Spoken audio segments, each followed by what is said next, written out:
It all began with the purchase of a small, weathered cabin tucked deep within a pine forest on the outskirts of a rural neighborhood. The land was private, the lot large enough to feel secluded, and the cabin itself had stood for decades. The main draw was peace and self-reliance. No city lights, no traffic noise, just the soft whisper of wind through the trees. The only challenge was electricity. The cabin sat too far from the grid to make conventional hookups affordable. That meant generators and solar panels were the way forward.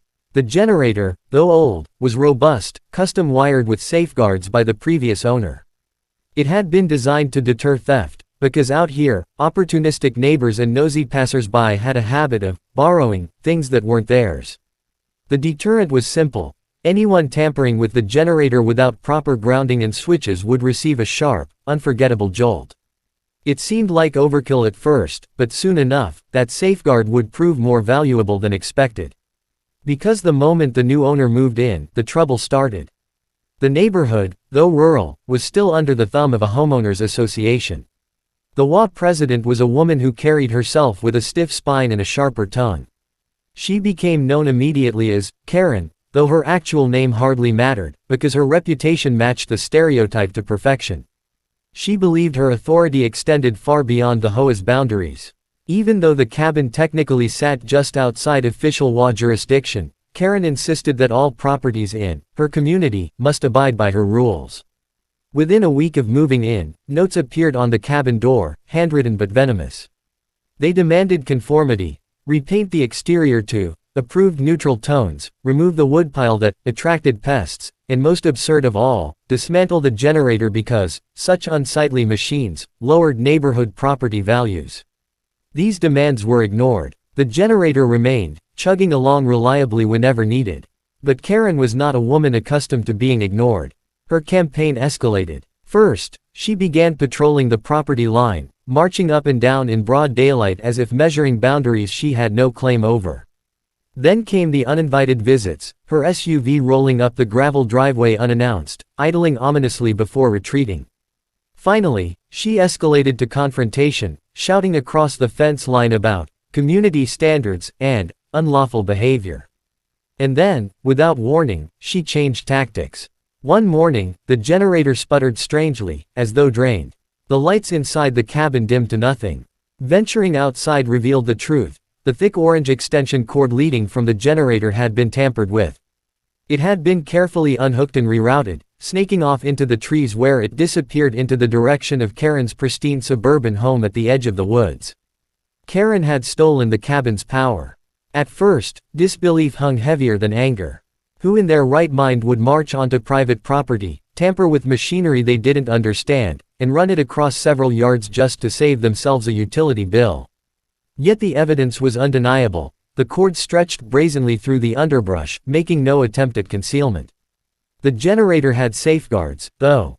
When tampered with, it activated a small but effective charge across the live connection, harmless if handled correctly but punishing to anyone foolish enough to bypass the grounding switch. And Karen, in her arrogance, had bypassed everything. The trap had been sprung. By mid-afternoon, a shriek echoed through the trees. It was sharp, indignant, and unmistakably human. Karen had returned to adjust her illicit setup, only to discover too late that the generator fought back. Witnesses weren't necessary. Her howl of outrage traveled farther than any accusation she might later make. For the rest of the evening, the neighborhood was abuzz.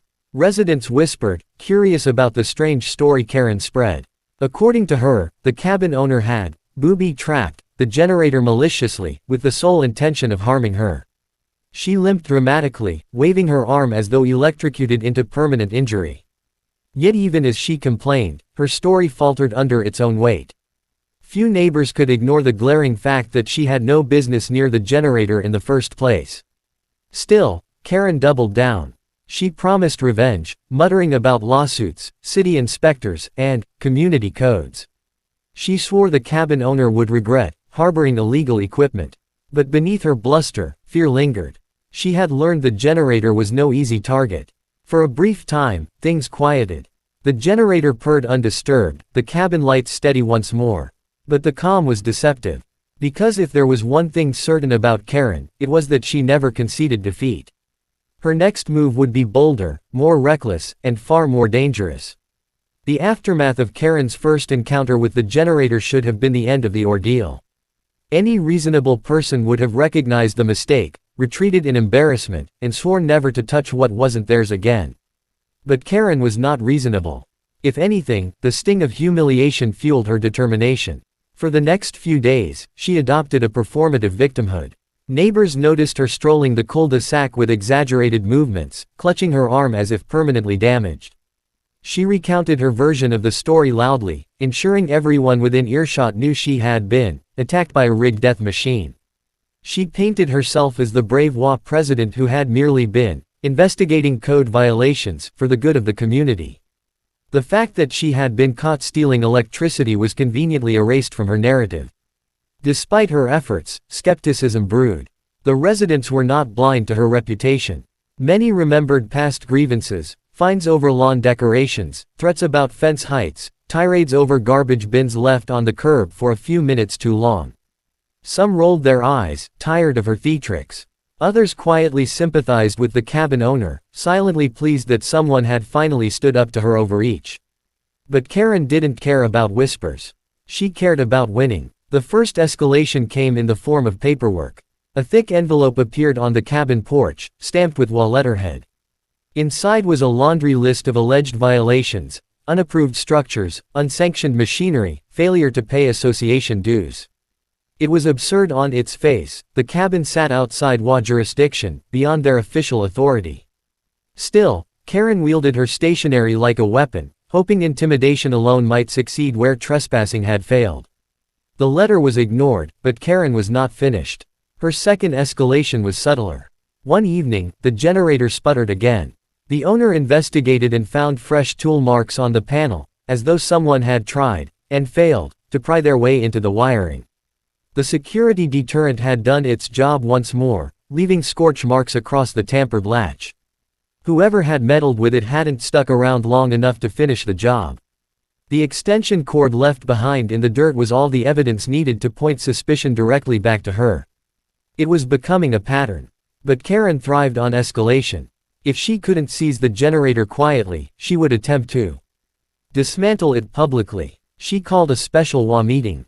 Flyers appeared on community bulletin boards, inviting all residents to attend a discussion on hazardous equipment threatening neighborhood safety. Though the cabin owner technically wasn't required to attend, curiosity drew them to watch from the back of the gathering space. Karen stood at the front, flanked by her loyal board members, waving photographs of the generator as if they were proof of criminal activity.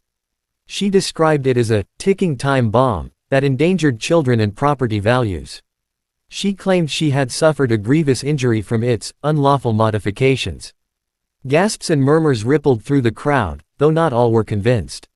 When a few residents asked why she had been near the generator at all, Karen brushed aside the question, redirecting the conversation to fearmongering. She painted vivid pictures of explosions, fires, and lawsuits. She insisted immediate removal was the only solution. Yet, despite her theatrics, she failed to secure a formal vote of support. Too many neighbors remembered her history of exaggeration. Too many recognized the absurdity of trying to enforce HOA authority outside official borders. The meeting ended in frustrated muttering, Karen red-faced but unwilling to concede defeat. That night, she stormed home, seething. Her campaign of intimidation had failed. Her theft had backfired. Her appeals to power had fallen flat. She was running out of ways to control the situation, yet her ego refused to let go. So she hatched a new plan, more reckless than anything before. She would eliminate the generator herself. Days later, under cover of night, Karen crept across the property line. The forest swallowed the sound of her footsteps, though her flashlight beam sliced clumsily through the underbrush. She reached the generator with grim determination, carrying tools in one hand and a plastic bin in the other. If she couldn't siphon its power, she would dismantle it entirely. But the machine was not defenseless. The moment her wrench touched the metal casing, the grounding system activated. A sharp crack split the night, followed by a blinding spark that leapt from panel to tool. Karen screamed again, the sound high and shrill, echoing through the trees.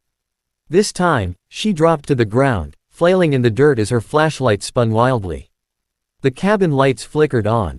The scene was illuminated just long enough for her to realize she had been caught red-handed, or rather, blackened by scorch marks up her wrist.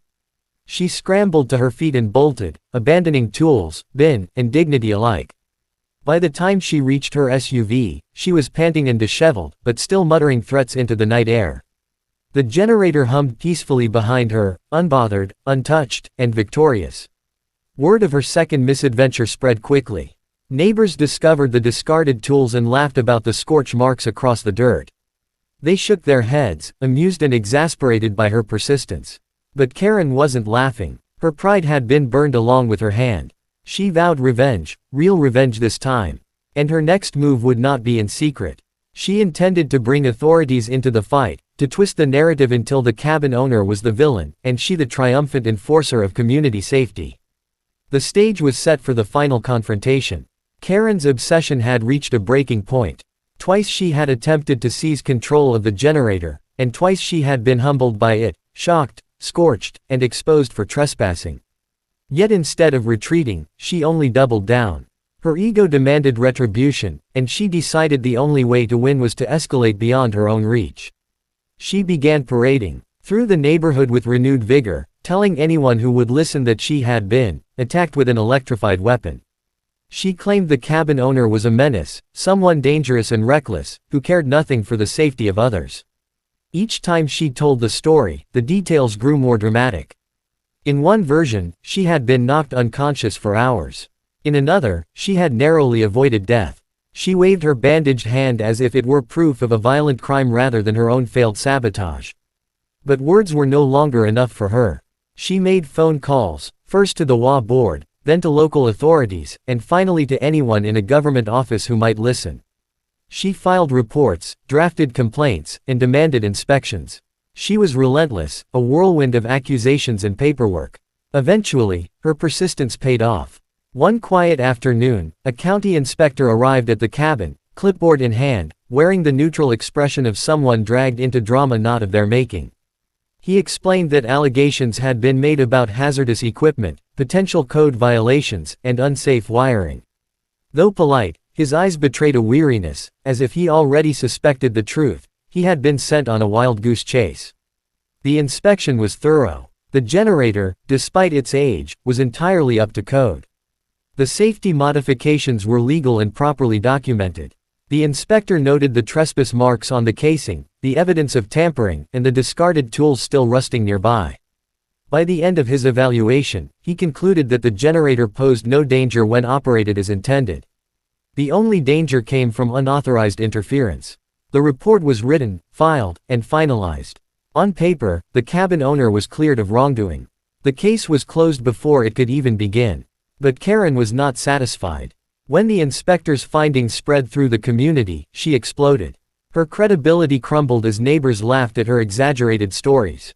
Some openly mocked her, joking about the killer generator that only seemed to attack trespassers. Others began to distance themselves from her altogether, unwilling to be caught up in the fallout of her vendetta. Her authority as HOA president, once ironclad, was cracking. Yet still, she refused to stop. If she couldn't win through theft, intimidation, or bureaucracy, then she would resort to spectacle. She announced to anyone who would listen that she would personally expose the generator's dangers. She declared her intention to stage a demonstration, an event where she would prove, in front of neighbors and board members, that the generator was a lethal hazard. The plan was reckless, dangerous, and utterly characteristic of her. On the day of the so-called demonstration, a small crowd gathered near the cabin's property line. Karen strutted at the center, armed with gloves, tools, and a dramatic sense of purpose. She lectured the onlookers, waving her arms as though addressing a courtroom, describing how she would show them the truth. Then she stepped toward the generator. The machine sat quietly, humming with its steady rhythm, indifferent to the spectacle around it. Karen approached as if squaring off against an enemy, muttering loud enough for her audience to hear. She gripped her wrench, made a show of adjusting her gloves, and crouched down to tamper with the casing once again. What she had not accounted for was the generator's design. The grounding safeguard did not discriminate between late-night sabotage and midday demonstrations. It activated the instant her tool bridged the wrong contact point. The spark was sharp, bright, and merciless. A crack like a firecracker split the air. Karen yelped, flailing backward, landing unceremoniously in the dirt. Her gloves, meant to protect her, only added to the absurdity as smoke curled faintly from the metal wrench clattering beside her. The crowd gasped, then fell into stunned silence. For a moment, everyone stared, unsure whether to laugh or rush to her aid. Karen scrambled up, her face red, her hair disheveled, her pride in ruins. She shouted incoherently, blaming the cabin owner, blaming the generator, blaming anyone but herself. But the scene spoke louder than her words. The neighbors had seen it with their own eyes. She hadn't been attacked. She had attacked the generator. And she had lost. The fallout was swift. That evening, murmurs spread like wildfire. Residents who had once feared her authority now mocked her openly. The HOA board, embarrassed by her antics, convened without her. Within days, she was stripped of her presidency. Her reign as the self-proclaimed enforcer of the community was over. Karen retreated, her SUV disappearing down the street more often than not. She stopped patrolling, stopped shouting, stopped leaving notes on doors. Her humiliation was complete. Though she still lived in the neighborhood, she became a ghost, an object of ridicule rather than respect. As for the cabin and its generator, peace finally returned. The machine continued its steady hum, powering the lights through long evenings and stormy nights. No cords stretched across property lines. No trespassers lurked in the shadows. The deterrent had done its job, not once, not twice, but 3 times, each more spectacular than the last.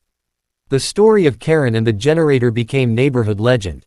It was retold around barbecues, whispered among new residents, and laughed about at community gatherings. The tale always ended the same way, with the image of the self-proclaimed HOA queen being thrown backward in a shower of sparks,